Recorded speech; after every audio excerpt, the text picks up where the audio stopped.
तो गाइज़ तो आज हम बात करने वाले हैं 69,000 शिक्षक भर्ती को लेकर के। सुप्रीम कोर्ट में मामला चल रहा है तो क्या हो सकता है, क्योंकि मामला सुप्रीम कोर्ट में है तो निर्णय की बात नहीं की जा सकती। लेकिन हाँ, अगर हाई कोर्ट के फैसले के आधार पर बात करें कि क्या हो सकता है, अगर हाई कोर्ट के फैसले जैसा फैसला आया या थोड़ा परिवर्तन हुआ तो क्या हो सकता है, तो आउटकम्स की चर्चा करेंगे।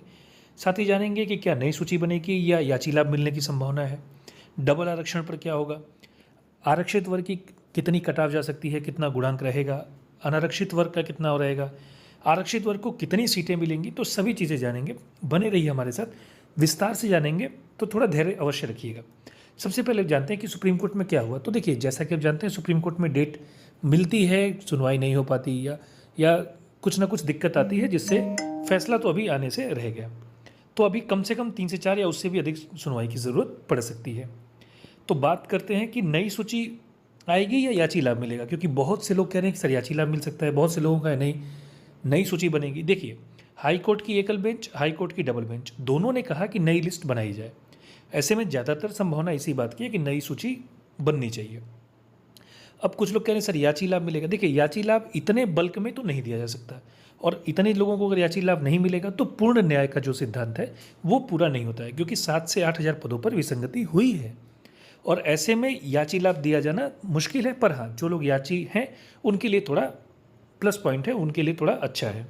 अब बात करते हैं डबल आरक्षण पर क्या होगा। अभी ये जल्दी से ये मुद्दा बहुत तेज़ी से उठा है कि डबल आरक्षण का। तो देखिए, रामशरण मौर्य और राघवेंद्र प्रताप सिंह वाले केस के संदर्भ में कहा गया है कि जो नोटिफिकेशन है ना एटीआरई का, जो सुपर टेट का जो नोटिफिकेशन है, उसमें ये बात सीधे सीधे स्पष्टता कही गई है कि यह एक पात्रता परीक्षा होगी, और उसी नोटिफिकेशन को बेसिक शिक्षा नियमावली में संशोधन करके ये बात कही गई थी।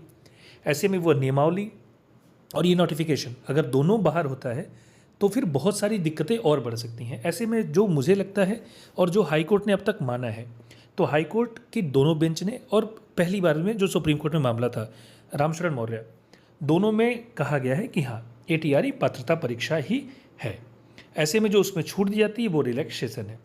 अब देख सकते हैं जो जजमेंट है उसमें सीधे सीधे लिखा गया है कि the judgment and order of the state aggrieved persons filed with special appeal from the Raghavendra Pratap Singh, और दूसरा मामला जिसमें कहा गया है कि ATRE was only a qualifying examination and was not part of the recruitment process because it was meant only for attaining eligibility in order to classify the reserve and unreserved candidate to be considered for recruitment। यानी सीधे सीधे इस बात को कहा गया कि ये केवल एक प्रक्रिया है जिसमें अलग अलग करके इन लोगों को रिक्रूट किया जाएगा, लेकिन इसको क्वालिफाइंग ही माना गया है। अब बात करते हैं हाई कोर्ट की एकल पीठ के निर्णय की।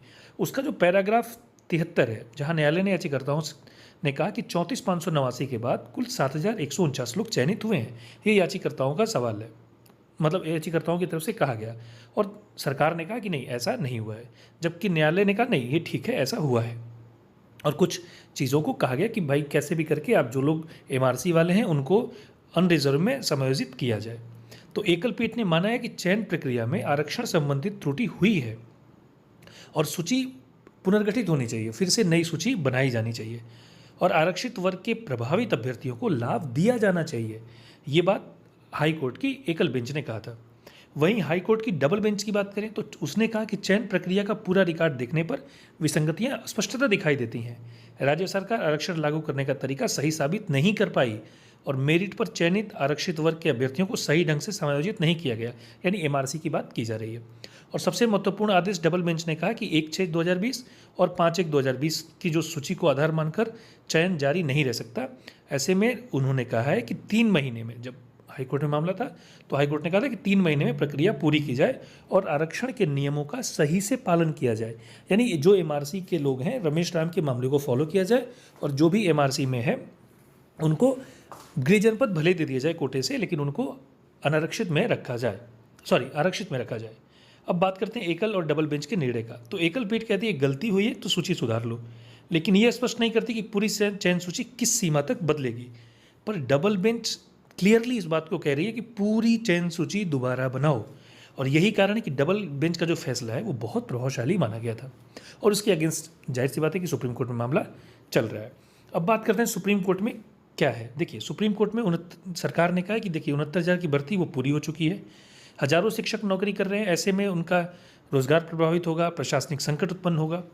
और याची कह रहे हैं कि मेरिट और आरक्षण के नियमों का उल्लंघन हुआ है, हजारों आरक्षित अभ्यर्थियों का नुकसान हुआ है और गलत सूची को जारी नहीं रखा जा सकता। और इसी मामले पर सुनवाई चल रही है और साथ ही बाद में उसमें ऐड किया गया डबल आरक्षण का मामला। तो बात करते हैं आरक्षित वर्ग को कितनी सीट मिलेगी और कितना कट ऑफ। देखिए, कितनी सीट मिलेगी इस पर हम बात करेंगे केवल हाईकोर्ट के डबल बेंच के निर्णय की, कि यदि मान लिया जाए कि एमआरसी में जो अभ्यर्थी चयनित हैं उनको गृह जनपद उनके कोटे से भी आवंटित किया जाए, यानी अगर ओबीसी का है और उसको ओबीसी वर्ग से गृह जनपद आवंटित कर दिया गया और फिर भी उसको अनारक्षित में रखा जाए, जैसा कि रमेश राम के मामले में किया गया था। एटीआरई को पात्रता परीक्षा माना जाए और टेट को प्रारंभिक चरण और सुपर टेट को मुख्य चरण न माना जाए, अर्थात दोहरा आरक्षण न लागू हो। ये तीनों क्राइटेरिया, जैसा कि हाईकोर्ट की डबल बेंच ने इन तीनों को माना था इसी प्रकार से। तो अगर वैसा निर्णय आया तो बात करेंगे कि जिन सीटों पर अब हम चर्चा करने वाले हैं उसमें यही हम मान करके करेंगे कि भाई दोहरा आरक्षण लागू न हो, एमआरसी के आवंटन में जिस प्रकार से रमेश राम के मामले में डायरेक्शन दिया गया है वैसे लागू हो, और एटीआरई पात्रता परीक्षा हो। और गलत प्रश्न वाला एक मामला था जिसको एक अंक को लेकर के लोग कोर्ट गए थे, उसको भी हटा देंगे। कारण ये कि अभी वो उस पर क्या होने वाला है वो क्लियर नहीं है। अगर उस पर याची लाभ मिलता है तो कम से कम 2 से 2,500 लोग और बढ़ जाएंगे। उसमें संख्या तो 1400 बताई गई है, पर कम से कम 2000 मान के चलिए।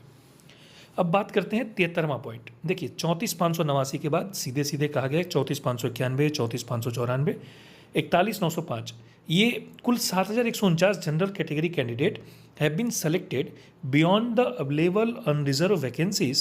It has been contended by them that the explanation of the respondent that these general category candidates have been selected under the horizontal category was misleading and was an attempt to create a false impression before this court. ये याचियों की तरफ से ये बात कही गई थी। ये 73वां पॉइंट है याचियों की तरफ से, और सरकार ने पहले इसको खारिज किया, बाद में सरकार ने माना भी कि हाँ ये गलती हुई है। तो सरकार ने अपनी तरफ से 6800 पदों पर ये गलती मानी थी। लेकिन एक चीज़ क्या हुई कि 6,996 जो तीसरी सूची आई उसकी कोई मदर लिस्ट है ही नहीं, तो इससे समस्याएं और बढ़ गई।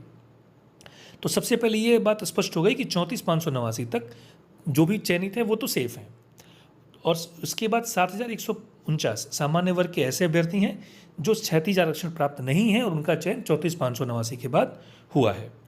जबकि 7,149 पदों में ये बेसंगति 67,867 की सूची में ही हो गई थी, और इसके बाद 6,996 पदों पर दोबारा सूची जारी की गई जो तीसरी सूची थी, अर्थात 6,996 पद प्लस 67,867 ये पद रिक्त रह गए। तो कुल 10,000 पदों पर यह विसंगति आपको देखने को मिलेगी। तो अब बात करें कि अनारक्षित वर्ग में 67,867 की सूची में जो 7,149 पद हैं, तो कुल 6,996 पद तो रिक्त रह गए। ऐसे में आधे पद तो अनारक्षित वर्ग को मिलेंगे ही, और वो मिलेंगे सीधे सीधे मुख्य चयन सूची से 67,867 की सूची से ही। तो जाहिर सी बात है कि 34,589 और उसके बाद कुल जो उसके बाद 3,3500 पद और मिलेंगे, तो वहाँ तक अनरिजर्व वाले सुरक्षित हो जाएंगे और 10,000 सीटों पर यह समस्या उत्पन्न होगी। देखिए, 67,867 जो मूल सूची है उसमें जनरल की कट ऑफ थी 67.11, ओबीसी की कट ऑफ थी 66.73, एससी की कट ऑफ थी 61.01, जबकि 6,996 में ऑफिशियल कट ऑफ सरकार द्वारा घोषित नहीं की गई है। बहुत सारे अभ्यर्थियों ने कहा कि सर 65.5 गई है, किसी ने कहा 66 गई है ओबीसी की, लेकिन वो क्लियर नहीं है। तो बात करते हैं अनारक्षित वर्ग की कितनी कट ऑफ जा सकती है। देखिए, मैं फिर से समझा रहा हूँ, 34,589 तक 69.25 है, तो इससे ज़्यादा तो गुणांक जिनका भी है वो लोग पूर्णतः सुरक्षित हैं। अब बात करते हैं 6,996 जो तीसरी सूची थी, ये रिक्त पदों पर है। ऐसे में अगर इसमें से आधे पद अनरिजर्व को मिले तो 3,498 पद, यानी कुल 3,38,089 तक, और इस क्रमांक तक जो 68.78 कट ऑफ रहेगी। अब आप ये देख सकते हैं जो सूची वाइज है, जो गुणांक वाइज सूची है, इसमें देखिए पहला गुणांक है वो सबसे ज़्यादा 106.33, दूसरा गुणांक 105.44, और ऐसे ही पूरी सूची जो पहली सूची थी, मदर सूची थी, जो मदर लिस्ट थी 67,867 की, वो ऐसे प्रकाशित हुई थी। तो यहाँ से आप देख सकते हैं कि आपके लिए आसानी भी रहेगी और आप एक्यूरेट देख पाएंगे कितनी कट ऑफ जाएगी या जा सकती है। तो जाहिर सी बात है कि 34,589 तक जो कट ऑफ है इस सूची में वो है 69.25। अब इसमें हेरफेर नहीं होने वाला है, तो इसके ऊपर जो भी हैं अनरिजर्व में वो 100% सुरक्षित हैं, और इसके बाद वाले भी जो 3,498 लोग होंगे वो सुरक्षित होंगे। और ऐसे में वो जो सूची जाएगी वो हो जाएगी 38,089 तक 68.78 कट ऑफ गई है। तो मैं सीधे सीधे शब्दों में कहूँ तो 68.78 से कम जनरल की कट ऑफ जिसकी है उनके ऊपर खतरा अवश्य है। हालांकि ये तय है कि नौकरी किसी की नहीं जाएगी। ओबीसी वर्ग की बात करें तो ओबीसी वर्ग में अगर 10,000 सीटें आती हैं आरक्षित वर्ग को तो 5400 सीटें ओबीसी वर्ग को मिलेंगी, एससी वर्ग को 4200 और एसटी को 400।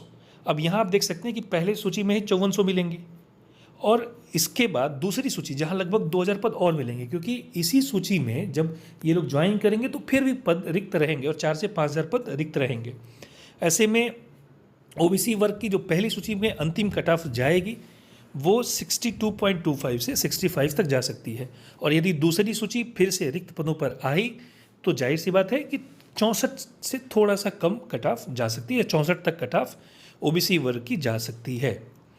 इसके बाद दोस्तों अगर एसटी वर्ग के कट ऑफ की बात करें तो एसटी वर्ग में पहले से ही पद रिक्त हैं, 1133 पद रिक्त रह गए, इसीलिए 69,000 की जगह 67,867 की सूची आई थी। तो जाहिर सी बात है कि एसटी वर्ग के कुल 1300 पद ऑलरेडी रिक्त, मतलब 150 इस विसंगति के कारण और 1133 पहले वाले, तो कुल ये जो पद हैं 1300 वो रिक्त रहेंगे। या तो उनको एससी वर्ग में जोड़ा जा सकता है या कैरी फॉरवर्ड किया जा सकता है, ये सरकार के ऊपर निर्भर करता है। तो फिलहाल एसटी वर्ग की कट ऑफ 61.01 ही अपरिवर्तित रहेगी। एससी वर्ग को कुल 4200 सीटें मिलेंगी और ऐसे में जो उनकी कट ऑफ है वो 58 से 59 तक जा सकती है। और यदि एसटी वर्ग की सीटें एससी वर्ग में जोड़ दी गई यानी 1300 सीटें एससी वर्ग को और मिलती हैं तो कट ऑफ और कम हो सकती है। धन्यवाद दोस्तों, थैंक यू सो मच।